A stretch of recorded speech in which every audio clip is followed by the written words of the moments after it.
I never thought a house, something that's supposed to mean peace, could become the beginning of a nightmare.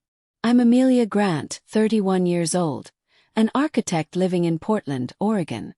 After years of non-stop work, my husband, Nathan Cole, and I finally bought a small villa in the middle of a pine forest, the place I believed our child would grow up surrounded by birdsong and morning sunlight. That housewarming party was supposed to be the happiest day of my life. But in just a few seconds my world fell apart. Amid the music and cheerful toasts, my sister-in-law, Clara, grabbed the microphone and announced, "This house actually belongs to me." The whole room went silent. I just stood there, one hand on my belly, my heart pounding wildly, completely unable to understand what was happening. 6 months before that day, everything still looked bright. I still remember the first morning Nathan and I walked through the old wooden gate and saw the villa resting quietly among the pines, like a dream we could finally touch.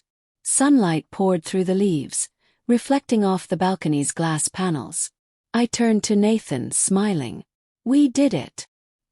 He squeezed my hand gently, his smile a mix of joy and exhaustion. For the past 2 years, I had worked almost non-stop to save enough money. Nathan had been unemployed for a while after his company went bankrupt, so most of the house payment came from my savings.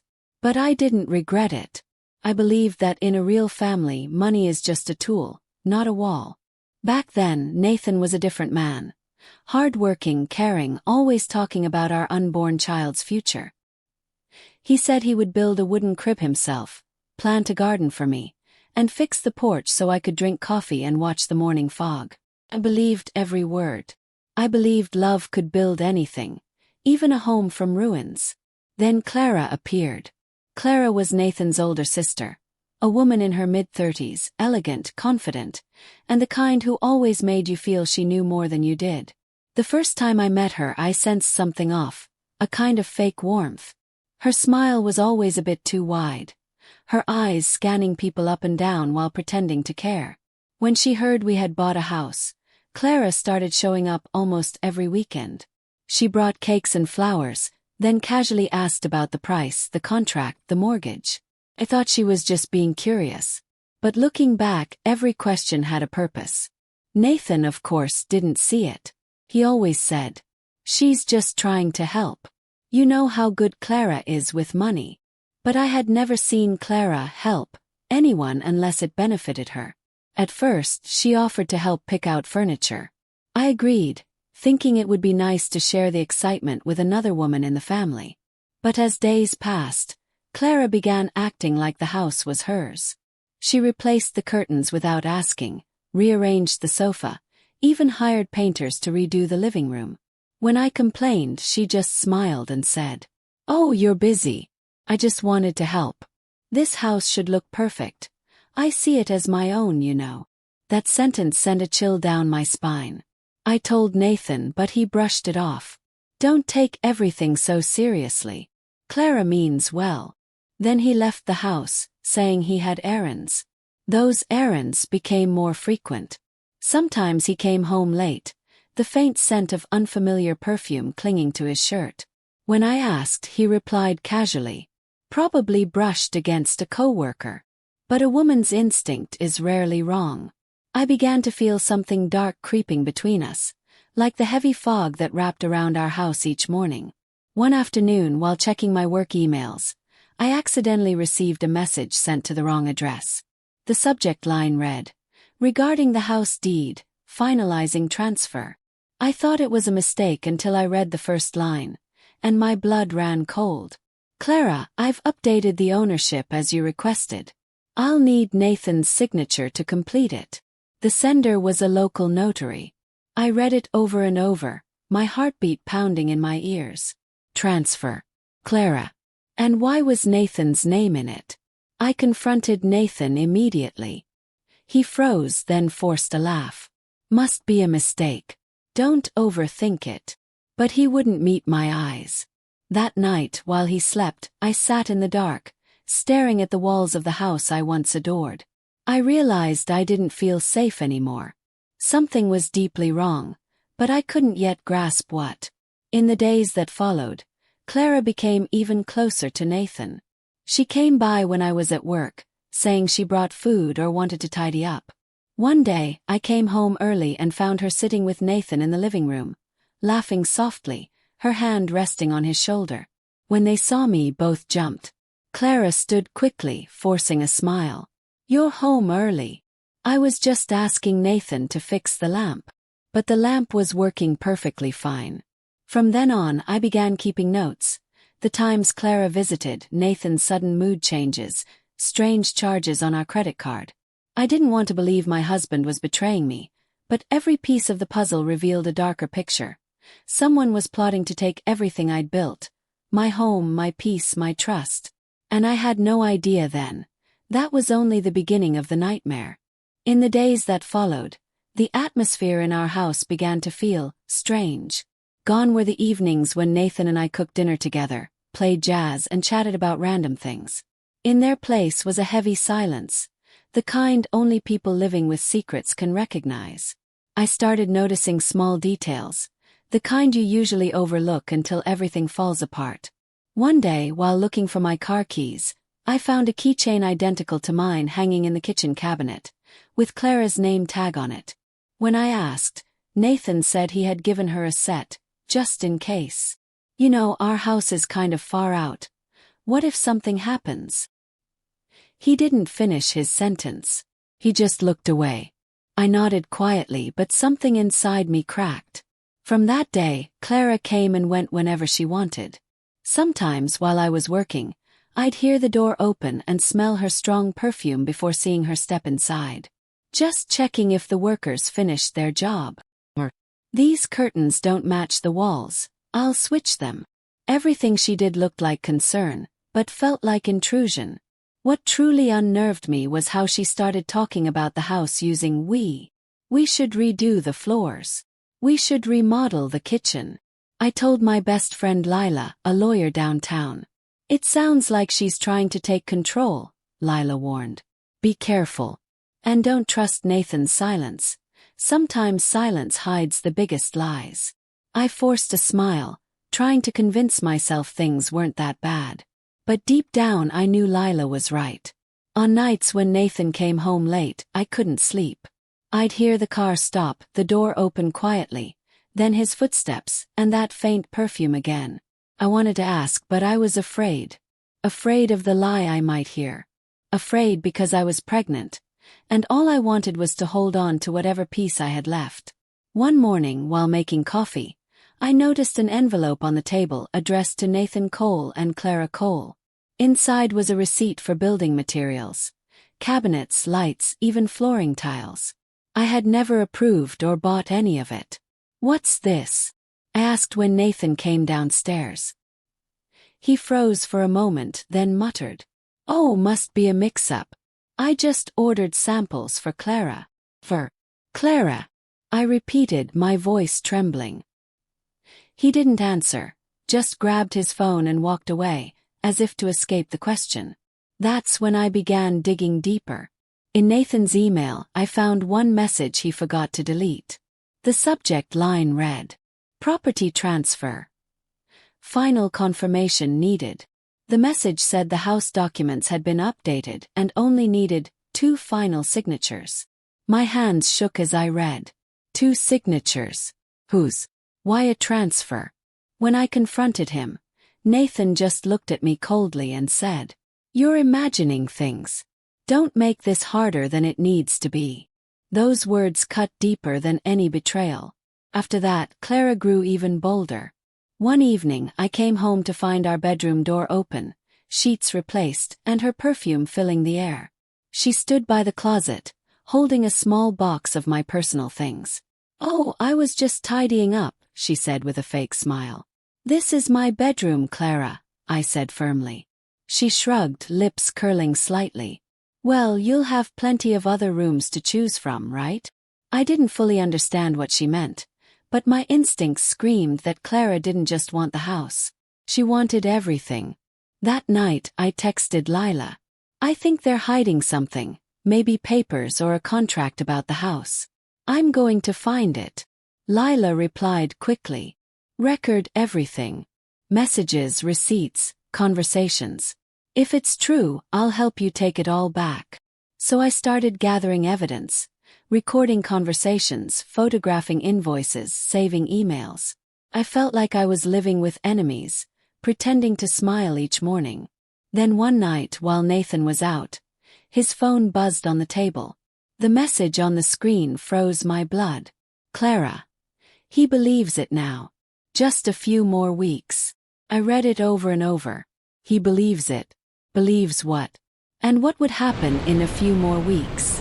When Nathan came home, I stared at him for a long time. The man who once swore to protect me, now the one I feared most inside my own home. I didn't know exactly what they were planning, but I knew one thing for sure. They were preparing for something, and I was the only one left in the dark. From that moment on, I swore no one would take from me what I had built with my own blood and tears. I met Lila on a gray, rainy afternoon in early April at the little cafe where we used to sit hundreds of times in college. When I walked in, she was already in our usual corner, hair tied up, holding a file. She looked at me, part pity, part wary. "You look exhausted, Amelia." "I haven't slept much lately." I put my bag down, my hands trembling a little. Maybe I'd held everything in for too long. When Lila started talking, the walls I had built around myself felt like they were collapsing. I told her everything, about the extra keys, the invoices with Clara's name, the strange emails, and the messages I saw on Nathan's phone. Lila didn't say anything for a few minutes. She just sat there, looking straight at me like she was fitting all the pieces together in her head. Then she sighed, her voice turning serious. "Amelia, listen. What you told me shows signs of a plan to take the property. Clara looks like the mastermind, but Nathan, he's helping." I swallowed hard, trying not to cry. "But he's my husband, Lila. He wouldn't do that." "I hope you're right," she said. "But from what I see, I wouldn't bet on it." She opened her laptop and scrolled through some documents. "If Clara really has anything to do with the house papers, there will be traces, emails, notarized documents, or land record changes. You need proof. Without proof, it's all just words." He nodded. Deep down I already knew Lila was right. She's not dramatic. She's practical, coldly logical. And she's helped many women out of trickier scams than this. "So what should I do?" I asked. "First, start recording everything. Messages, calls, conversations, receipts. Any detail involving Clara or Nathan. Don't let them know you suspect anything. Like living a double life. No. Like protecting yourself inside the enemy's house." That sentence made me shiver. But I understood. I had no other choice. In the days that followed, I changed my behavior. Acted. I smiled when Clara came by. I thanked her for cakes and flowers, while my stomach burned. I asked Nathan about his day, still cooked for him, still smiled each morning. But underneath, I began collecting evidence. I installed an automatic voice recorder on my phone, photographed documents Clara brought, and backed up Nathan's emails to a separate account. I became so careful I barely recognized myself. Each night I sat in my office with a screen light on my tired face, reading their messages. Some lines made my heart drop. "Clara. She won't know. We just need a little more time." "Nathan. I know. I'll handle the signatures." I no longer doubted. I knew Nathan was lying. But instead of shouting, I went quiet. Like a wave that rises and then breaks inside the sea. One evening I called Lila, my voice shaking. "I have proof. Messages, emails, even a draft contract." "Good. Now listen to me, Amelia. Don't confront them. Let them think you still trust them. Let them trap themselves. I don't know how much longer I can take this. You must hold on. If you lose your temper now, you could lose everything." I was silent for a long time. In that moment, I felt I was no longer the trusting Amelia Grant I used to be. I was learning to stay quiet at the right times, waiting for the right moment. A few days later, Clara came to the house with an envelope. She set it on the table, smiling mysteriously. "Just some insurance papers. Don't worry." I smiled back but had my recorder on. After she left, I opened the envelope. It wasn't insurance. It was a copy of a house ownership contract with space for 2 new signatures. That night I drove to Lila's house. She read the papers and frowned. They're moving to do it. This is a fake contract made from the original. If Nathan signs, they could use it to temporarily change ownership. I squeezed my hands together. What do I do? Wait. When they act, we'll fight back using the law. I looked out the car window. Rain tapped the glass. In the distance, my house lights were still on. Nathan was probably there with Clara, talking about their plan. I breathed in. In that moment I knew I had changed. I was no longer the scared wife. I was a woman preparing for the battle of her life. That day, the Portland sky was unusually clear, a rare break after many rainy days. I thought maybe it was a good sign. I got up early, arranged every bouquet, made Nathan's favorite lasagna, and played the soft jazz playlist he once said, "Gives the house a soul." I wanted our housewarming to be perfect. After all the doubts and fear, I still hoped. Maybe it was all just a misunderstanding. A lot of people came, Nathan's friends, some of my co-workers, and of course Clara. She walked in wearing a bright red dress, her high heels clicking on the wood floor like a countdown to something bad. She hugged me with a perfect smile. Her perfume made my stomach tighten. "You did so well, Amelia. This house is every girl's dream." I smiled and replied softly, "Yes, it's my dream." All evening I noticed Clara and Nathan whispering in the corner, sometimes giving each other looks they thought no one saw. I saw everything. My heart felt like it was cracking like a glass breaking on the floor. But I kept smiling because Lila had told me, "Don't let them know you're awake." Around 8 o'clock, when the music stopped, Clara stepped up on a small platform by the fireplace with a microphone. People grew quiet. I thought she would say something nice, but what she said froze me. "Thank you all for coming to celebrate with Nathan and me. As you know, this is the house we have been preparing together." I held my breath. The word "we" cut through the room like a cold knife. Everyone looked at me. "And today," Clara continued brightly, "I'm happy to announce that the house deed is finalized. This house is officially registered in my name and Nathan Cole's." Laughter died. Thick silence filled the room. My ears buzzed and everything slowed down. Her words repeated in my head, each one heavy as a hammer. "In my name and Nathan Cole's." I looked at Nathan. He stood there, silent, not arguing, not explaining, his hands clasped. I didn't see guilt in his eyes. Saw fear. "Nathan," I said, my voice shaking. "Is that true?" He didn't answer. "Say something." I almost shouted, but the music was off and everyone was watching. Clara tilted her head and smiled lightly. "Don't get so upset, Amelia. Everything is legal. Nathan and I just want to make sure the house stays in the family, not just yours." The room was still. I heard a glass break somewhere, then people whispering. Some friends avoided my eyes. Others quietly left.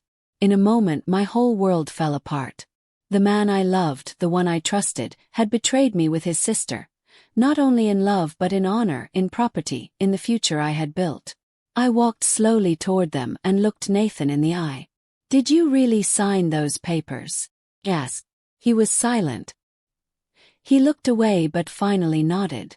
A strong wind blew through the window and the white curtain fluttered. I stood still. I couldn't cry anymore.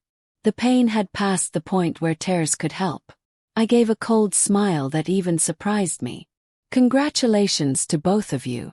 I hope this house doesn't fall apart soon. Like the way you two broke me." Then I turned and walked out. People murmured as I left while Nathan called my name softly. I didn't stop. I stepped into the cold wind and the rain started. The house light glowed dimly and their shadows stretched long on the curtain, like 2 empty figures. I sat in the car for a long time, my hand on my belly, the place where our unborn child was. I told myself, "It's okay, baby. Mom won't let anyone take what belongs to us." That night I left the house.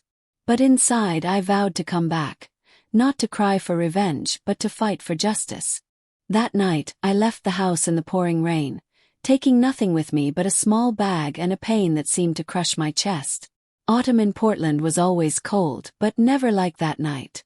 I sat in my car for hours, watching the rain slide down the windshield, feeling completely hollow, as if every bit of life had been drained out of me.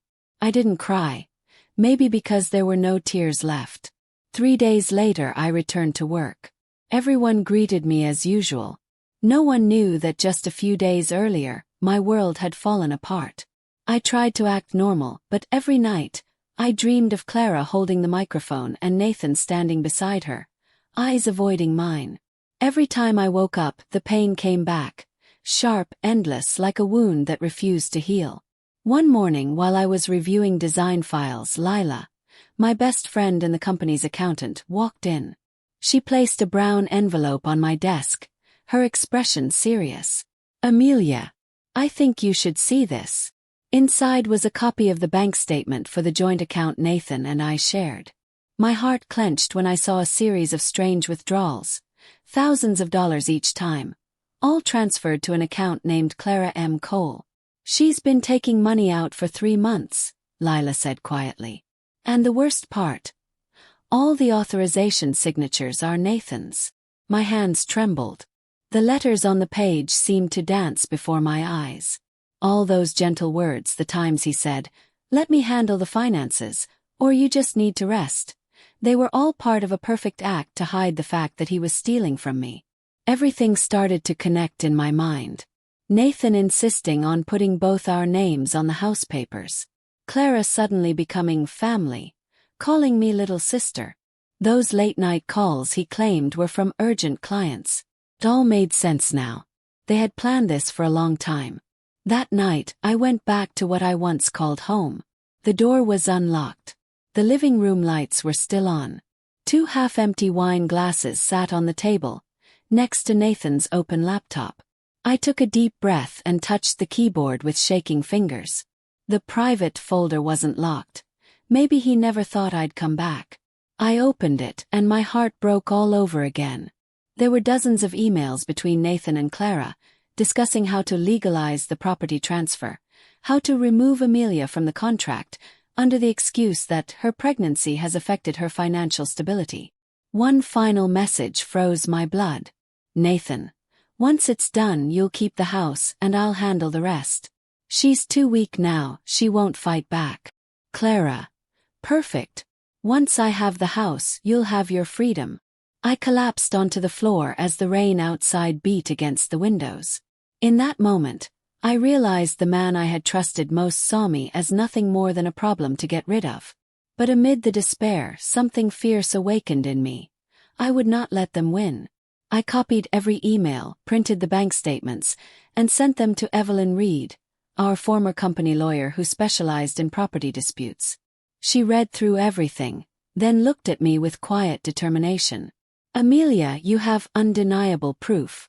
This isn't just property fraud, it's an organized scam. We'll fight back." In the following days, I worked with Evelyn to gather every piece of evidence.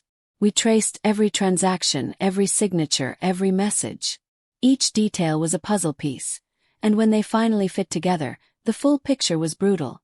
Nathan and Clara had conspired to steal everything, including the house I had paid more than 80% for. I still remember what Lila said before I left the office that day. "Amelia, real strength isn't about revenge. It's about making sure the truth can't be buried." That night, I sat by the window of my small rented apartment, watching the rain fall. But this time I wasn't afraid. I knew the road ahead would be hard, but I was no longer the betrayed woman. I was the one preparing to reclaim justice. The house might no longer be mine, but the truth, that would always belong to me. I once thought justice was something distant, reserved only for those with power.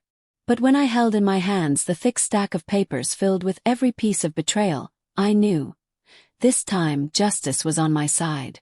My lawyer, Evelyn, helped me file a lawsuit against Nathan and Clara in the Portland court, accusing them of property fraud, forgery, and illegal transfer of ownership. When the summons was sent, I heard Nathan was furious. while Clara just laughed and said I was making things hard for myself. But what they didn't know, I wasn't afraid of hardship anymore. I only wanted the truth to be spoken once and for all. On the first day of the trial, I wore a gray suit, my hair tied neatly back, hands gripping the documents tightly. My legs trembled, but my eyes were calm and steady. Nathan sat on the opposite bench, looking tired, no longer the man who once promised to protect me for life. And Clara, still the same, proud and radiant, as if she still believed she would win. The hearing went on for hours.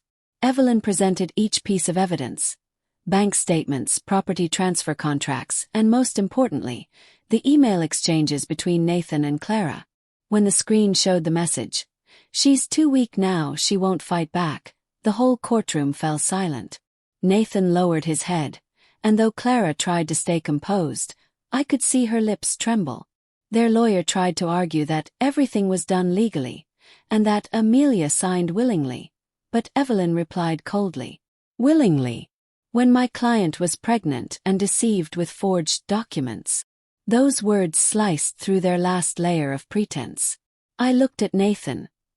His eyes no longer avoided mine. In that moment, I didn't see my ex-husband anymore. I saw a man who had traded his soul for greed. When the judge read the verdict, my heart pounded so hard it almost hurt. The court finds the defendants, Nathan Cole and Clara M. Cole, guilty of property fraud. The disputed assets shall be returned to the plaintiff, Amelia Grant. The defendants are fined and prohibited from engaging in real estate transactions for 5 years. Closed my eyes. Not out of joy, but because a part of me still mourned the love that once was. Yet fairness had finally spoken. After the trial, Nathan walked up to me. His voice was hoarse. "I'm sorry, Amelia. I just wanted to be free. But I lost everything." I looked at him and said quietly, "No, Nathan. You didn't lose everything. You just finally paid the price." Clara said nothing. She walked away, her heels echoing sharply, the sound of defeat. A week later, I returned to the house in the pine forest. The scent of wood was still there, sunlight still warm through the windows. But I knew it was no longer a place of pain. I touched the wall gently and whispered, "Let's start over." I decided to sell the house and use the money to open a small studio, one that designs living spaces for single women, for those who, like me, had been hurt but chose to rise again. On my last night there, I looked out at Portland's shimmering lights through the window. I realized that justice isn't just about winning in court, it's about being able to look back at everything and no longer feel afraid. I whispered softly, as if to myself and the child growing inside me, "We didn't lose anything, my love. We just found ourselves again." 2 years after the trial, I'm still living in Portland, but I'm no longer the frightened woman standing in the middle of a storm. I rent a small apartment with a big window overlooking the Willamette River. Every morning I make myself a cup of coffee, turn on some jazz, and write a few lines for the readers of my personal blog, a place where I share my journey of healing after betrayal. I named the blog Rebuild from Ruins. To my surprise, thousands of women started sending me emails sharing their own stories. Some were deceived, some lost everything after a divorce, and some simply said they no longer believed in themselves. They told me that reading my story made them feel less alone. The old house has been sold, but I kept a single brick from the living room wall. Not to remember the pain, but to remind myself. I once fell apart, and I stood back up on my own. There are still nights when I dream of Nathan, of his eyes that day in court. But when I wake up, instead of tears, there's only peace. I don't hate him anymore. I only feel grateful because without that fall, I would never have discovered how strong I truly am. Now my son and I live together. He has my eyes, and every time he laughs, I see a new beginning. I didn't take revenge. I didn't destroy anyone. I simply chose to live better. And maybe that's the most powerful revenge of all. Life, after all, doesn't take everything away from us. It just tests whether we're brave enough to start over, with our own 2 hands. And I did. And what about you? If you were betrayed and lost everything, Would you choose revenge, or would you choose to rise again like Amelia? In your opinion, what does justice truly mean, in love and in life?